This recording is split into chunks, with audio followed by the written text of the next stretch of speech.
Friends, welcome to my new episode. আমি সায়ন। এই এপিসোডে নন্দিতা রায়, শিবপ্রসাদ মুখার্জির আপকামিং ছবি আমার বসের যে টিজারটি এসেছে সেটি কেমন লাগলো সেটি নিয়ে কথা বলবো। দেখুন, এই টিজারটা মেনলি টিজারে যেটা দেখানো হয়েছে সেটা হলো ছেলে এবং মায়ের সম্পর্ককে, যেখানে মায়ের চরিত্রটি রাখি গুলজার প্লে করেছেন এবং ছেলের চরিত্রটি শিবপ্রসাদ মুখার্জি। এবং বহুরূপীর পর আবার একবার উনি অভিনয় করছেন, তো এটা একটা ভালো ব্যাপার। সবাই অনেকেই ওয়েট করে আছেন ওনার আবার নেক্সট উনিও অ্যাক্ট করবেন এরকম কোনো ছবিতে।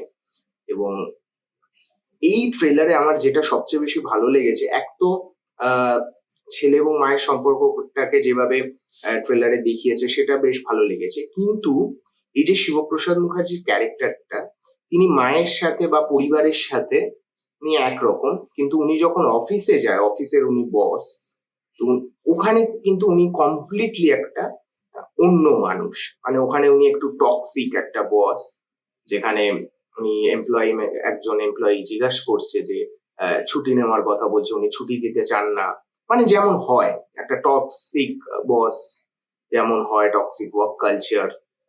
তো আমার ওই টিজারে এই যে অফিসের যে টক্সিক ওয়ার্ক কালচারটাকে দেখিয়েছে, বা টক্সিক বস সে কিরকম ভাবে মানে সবকিছু বলে, সবকিছু করে, সেই জিনিসটাকে বলেছে, দেখিয়েছে, সেটা বেশ ভালো লেগেছে এবং কোথাও তো একটা রিলেট করা যায়।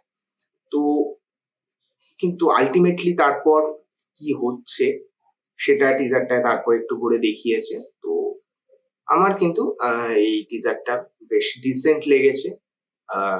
অবভিয়াসলি আমি ওয়েট করে আছি শিবপ্রসাদ মুখার্জির পারফরমেন্স দেখার জন্য আফটার বহুরূপী। অবভিয়াসলি রকি গুলজারের মতো একজন মানুষ আছে, অনেকদিন পর উনি বাংলা ছবি করছেন, এটাও একটা ব্যাপার।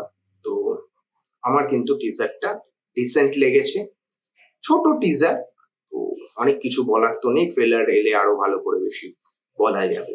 তো টিজারটা কিন্তু আমার ডিসেন্ট লেগেছে, ভালোই লেগেছে। দেখা যাক আলটিমেটলি ছবিটা কেমন হয়।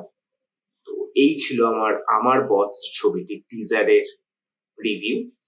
আপনারা যারা যারা টিজারটি দেখেছেন, আপনাদের কি মতামত প্লিজ কমেন্ট করে জানাবেন, এবং ভিডিওটি যদি ভালো লেগে থাকে প্লিজ লাইক করবেন, শেয়ার করবেন, এবং চ্যানেল যদি নতুন হয় প্লিজ সাবস্ক্রাইব করবেন। দেখা হচ্ছে নেক্সট ভিডিওতে। Bye bye.